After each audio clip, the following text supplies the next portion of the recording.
अल्लाह ने मुनाफिक मर्दों, मुनाफिक औरतों और तमाम काफिरों से दोज़ख की आग का अहद कर रखा है जिसमें वो हमेशा रहेंगे, वही उनको रास आएगी। अल्लाह ने उन पर फिटकार डाल दी है और उनके लिए अटल अजाब है। कितनी सख्त आयत है ये मुनाफिकीन के लिए, काफिरों के लिए जो अल्लाह में यकीन नहीं रखते हैं। कितनी कितनी ज़्यादा सख्त आयत है ये।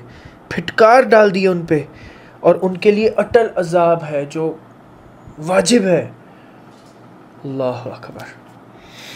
अल्लाहुम्मा अजिरनी मिनन्नार, अल्लाहुम्मा अजिरनी मिनन्नार। अल्लाह ताला हम सबको अपने महबूब बंदों में से रखे, अपने ईमान वालों में से रखे इंशाअल्लाह, आमीन।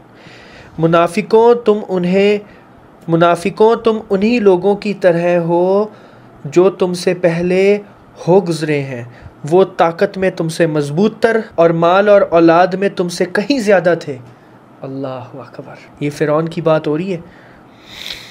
चुनाचे उन्होंने अपने हिस्से के मज़े उड़ा लिए, फिर तुमने इसी तरह अपने हिस्से के मज़े उड़ा लिए जैसे तुमसे पहले लोगों ने अपने हिस्से के मज़े उड़ाए थे, और तुम भी वैसे ही बेहुदा बातों में पड़े जैसे वो पड़े थे। अल्लाह अकबर। ये वो लोग थे जिनके अमाल दुनिया और आखिरत में गारत हो गए, और यही वो लोग थे जिन्होंने खसारे का सौदा किया था। क्या इन मुनाफिकीन को उन लोगों की खबर नहीं पहुंची जो उनसे पहले गुजरे हैं?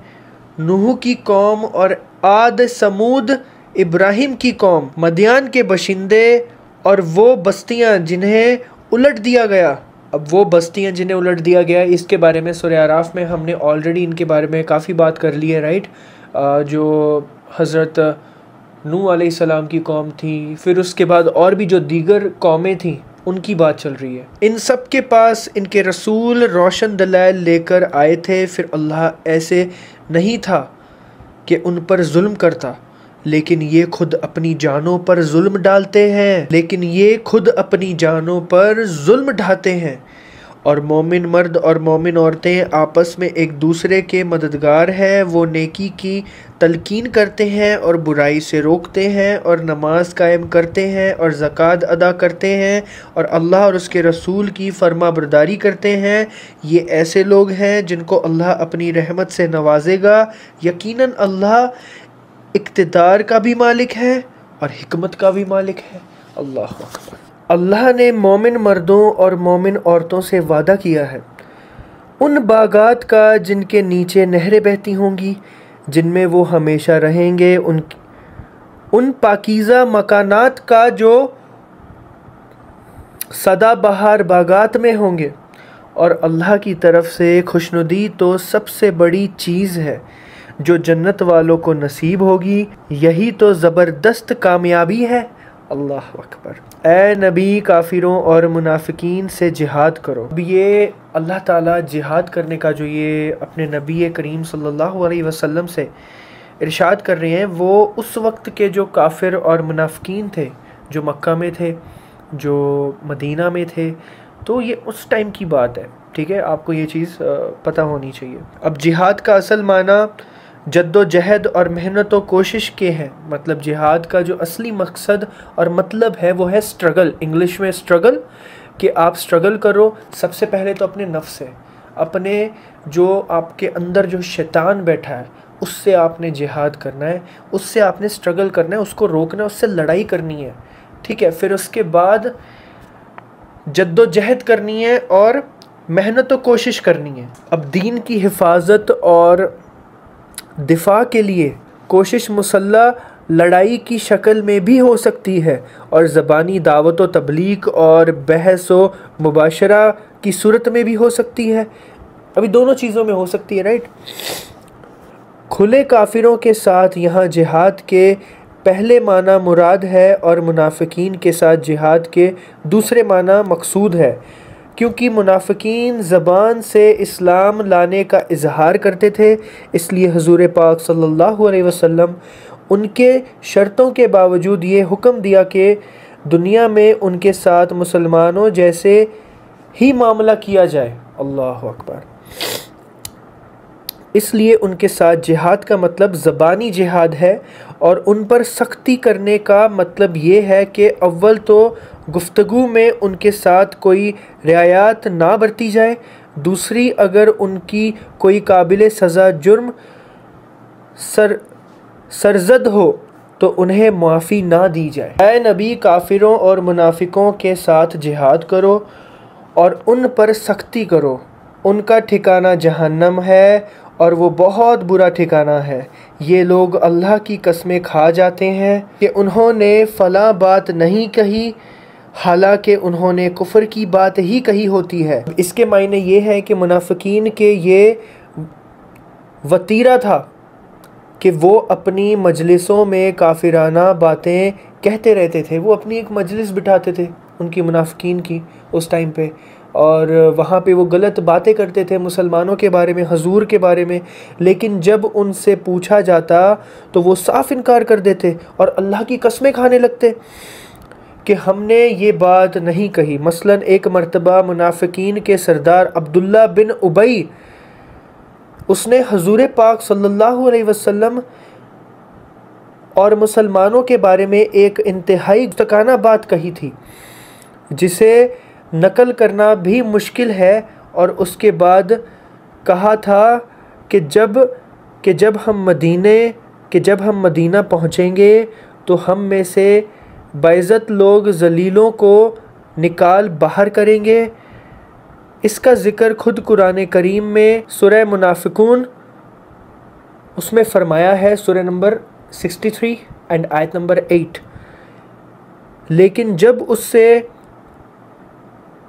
पूछा गया तो मुकर गया और कसमें खाने लगा कि मैंने ये नहीं कहा था। तो यही बात है कि मुनाफिकीन इस तरह की हरकत करते हैं, और अपने इस्लाम लाने के बाद उन्होंने कुफ्र इख्तियार किया है। इस्लाम तो ले आए, इस्लाम तो उन्होंने नबी करीम सल्लल्लाहु अलैहि वसल्लम के सामने एक्सेप्ट कर लिया था, बट वो अंदर से मुसलमान नहीं हुए थे।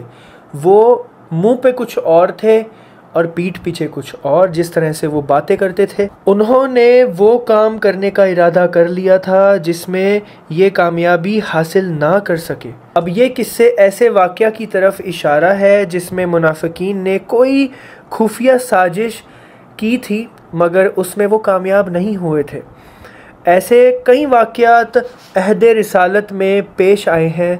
मसलन एक वाक़या तो ऊपर बयान किया गया है, अभी जो अब्दुल्ला बिन उबई का जो ये वाक़या था, ठीक है, उसमें नापाक इरादा ज़ाहिर किया गया था उसका, और कि हम मुसलमानों को मदीना मुनव्वरा से निकाल देंगे, अस्तग़फिरुल्लाह। और ज़ाहिर है कि वो अपनी इस डींग को अमली पहनाने पर कादिर नहीं हुआ, मतलब वो ये चीज़ मुकम्मल करने को कादिर नहीं हुआ, उससे हुई नहीं ये वाली चीज़ जो उसने कही थी। दूसरा एक वाक़या गज़वा तबूक से हजूर सल्लल्लाहु अलैहि वसल्लम के वापसी के वक्त पेश आया था कि मुनाफिकीन ने 12 आदमियों को नकाब पहनकर तैनात किया था कि वो एक घाटी में छुप कर बैठें, और जब हजूर पाक सल्लल्लाहु अलैहि वसल्लम वहाँ से गुज़रें तो आप सल्लल्लाहु अलैहि वसल्लम पर हमला कर दे। अल्लाहु अकबर। उस वक्त हज़रत हुज़ैफ़ा बिन यमान रज़ी अल्लाहु अन्हु ने उन्हें देख लिया और हजूर सल्लल्लाहु अलैहि वसल्लम को इत्तला कर दी। आप सल्लल्लाहु अलैहि वसल्लम ने उनको ज़ोर से आवाज़ दी तो उन पर ऐसा रोब तारी हुआ कि वो भाग गए। आप सल्लल्लाहु अलैहि वसल्लम ने बाद में हज़रत हुज़ैफ़ा रज़ी अल्लाहु अन्हु को बताए कि वो मुनाफिक लोग थे। उन्होंने सिर्फ़ इस बात का बदला दिया कि अल्लाह और उसके रसूल ने उन्हें अपने फ़ज़ल से मालदार बना दिया। अब हजूर पाक सल्लल्लाहु अलैहि वसल्लम की तशरीफ़ आवारी से मदीना मुनव्वरा के बाशिंदों में पहले के मुकाबले में आम खुशहाली आई थी। दैट मीन्स कि जब हजूर ने हिजरत की थी मक्का से, जब वो मुसलमानों के साथ आ गए थे मदीना मुनव्वरा, ये तब की बात है, जिससे ये मुनाफिकीन भी फ़ायदा उठा रहे थे क्योंकि हुजूर जहाँ भी जाते थे बरकत तो ऑब्वियसली। अभी आप देख लीजिए माशाअल्लाह तबारकल्लाह, हमारे हुजूर सल्लल्लाहु अलैहि वसल्लम का शहर मदीना, वहाँ पे इतनी बरकत है, अल्लाह वल्लाहु आलम। पहले उनकी माशी हालत खस्ता थी, मगर आप सल्लल्लाहु अलैहि वसल्लम के आने के बाद उनमें से अक्सर लोग खासे मालदार हो गए थे। आयत करीम ये कह रही है कि शराफत का तकाज़ा तो ये था कि वो इस खुशहाली पर अल्लाह ताला और रसूल पाक सल्लल्लाहु अलैहि वसल्लम के शुक्रगुज़ार होते, लेकिन उन्होंने इस एहसान का ये बदला दिया कि आप सल्लल्लाहु अलैहि वसल्लम के ख़िलाफ़ साजिशें शुरू कर दी। अल्लाह अकबर। उनके ऊपर कितने फ़ायदे हुए उनको, बट फिर भी देख लो आप कुछ लोग कैसे होते हैं। और आप सोचो कि हमारे हुजूर के ज़माने में भी कुछ लोग ऐसे थे जहाँ पे उन्हें पता था कि ये नबी हैं, जहाँ पे उन्हें पता था कि कुरान करीम उन पे नाजिल हुई है, जहाँ पे उन्हें आयतों के बारे में पता था। आप सोचो कितना ज़्यादा करीब थे वो अल्लाह के वो लोग, तब भी उन लोगों को ये चीज़ समझ नहीं आई। तो आप आज के लोगों से क्या उम्मीद रखते हो? आपको अपने ऊपर ध्यान देना है और ख़ुद पे ध्यान दे के आपको ये चीज़ मुकम्मल करनी है कि हम सच्चे पक्के मुसलमान, ईमानदार मुसलमान बने, किसी का नुकसान ना करें हम, ठीक है? और अल्लाह और उसके रसूल की इताअत करें और शुक्रगुज़ार बने। अल्हम्दुलिल्लाह। अब अगर ये तौबा कर लें तो उनके हक़ में बेहतर होगा, और ये मुंह मोड़ेंगे तो अल्लाह उनको दुनिया और आखिरत में दर्दनाक अज़ाब देगा, और रुए ज़मीन पर उनका ना कोई यार होगा और ना मददगार। आप देख लो अल्लाह ताला कितना अर्रहमान रहीम है। आप सोचो कि ये लोग हमारे नबी के बारे में साजिशें करते थे, उनको कत्ल करने की नौज़ुबिल्लाह साजिशें। अल्लाह ताला कह रहे हैं अगर उससे भी वो तौबा कर लें तो उनको तब भी माफ़ कर देगा अल्लाह। ये कितनी बड़ी बात है, आप सोचो कितनी बड़ी बात है ये मतलब अल्लाह कितना अर्रहमान रहीम है। जितने भी लोग डिप्रेशन में चले जाते हैं कि गुनाह करके वो सोचते हैं कि यार मेरा क्या होगा, अभी देख लो आप अल्लाह ताला मुनाफिकीन के बारे में क्या कह रहा है। अल्लाह अकबर। और उन्हीं में वो लोग भी हैं जिन्होंने अल्लाह से ये अहद किया कि अगर वो अपने फ़ज़ल से हमें नवाजेगा तो हम ज़रूर सदका करेंगे और यकीनन नेक लोगों में शामिल हो जाएंगे। लेकिन जब अल्लाह ने उनको अपने फ़ज़ल से नवाजा तो उसमें बुखल करने लगे और मुंह मोड़ कर चल दिए। ओह भाई साहब। अब हज़रत अबू उमामा रज़ी अल्लाहु अन्हु की एक रिवायत में है कि एक शख्स जिसका नाम सलाबा बिन हातिब था हजूर पाक सल्लल्लाहु अलैहि वसल्लम की खिदमत में हाज़िर हुआ और दरख्वास्त की कि आप मेरे लिए मालदार होने की कोई दुआ फरमा दें। आप सल्लल्लाहु अलैहि वसल्लम ने शुरू में उसे समझाया कि बहुत मालदार होना मुझे अपने लिए भी पसंद नहीं है, लेकिन उसने बार बार इसरार किया और ये वादा भी किया कि अगर मैं मालदार हो गया तो हर हकदार को उसका हक पहुंचाऊंगा। अब आप सल्लल्लाहु अलैहि वसल्लम ने इस मौके पर हाकिमाना जुमला भी इरशाद फरमाया कि थोड़ा माल जिसका तुम शुक्र अदा कर सको उस ज़्यादा माल से बेहतर है जिसका शुक्र अदा ना कर सको। इस पर भी उसका इसरार जारी रहा कि हजूर पाक सल्लल्लाहु अलैहि वसल्लम मेरे लिए दुआ फरमाए। तो हजूर ने दुआ की और चुनाचे वो वाकई मालदार हो गया और उसके माल मवेशी इतने ज़्यादा हो गए कि उनकी देखभाल में नमाज़ें छोड़ने लगा। अबे भाई आज के मतलब ये चीज़ तो आज की मतलब जो आज के लोग हैं उनके ऊपर ये सूट बैठती है ये चीज़। मतलब आप देख लीजिए कि अपने काम की वजह से वो नमाज़ें छोड़ने लगा। फिर वो उन जानवरों की ज़्यादती की वजह से मदीना मुनव्वरा से बाहर जाकर रहने लगा। शुरू में जुम्मा के दिन मस्जिद में आ जाता था, फिर रफ्ता रफ्ता जुम्मा को आने भी छोड़ दिया। अल्लाह अकबर। पहले तो नमाज़ें छोड़ दी, फिर जुम्मा भी छोड़ दिया। जब हुजूर सल्लल्लाहु अलैहि वसल्लम की तरफ से लोग ज़कात वसूल करने के लिए उसके पास पहुँचे तो उसने ज़कात पर फप्तियाँ कसी और टाल मटोल कर उन हजरात को वापस भेज दिया। इस आयत में इस वाक़या की तरफ इशारा है। अब इस आयत में इसी वाक़ये की तरफ इशारा है, आप देख लीजिए। क्या उन्हें ये पता नहीं था कि अल्लाह उनकी तमाम पोशीदा बातों और सरगशियों को जानता है और ये कि उसको गैब की सारी बातों का पूरा पूरा इल्म है। ये मुनाफिकीन वही हैं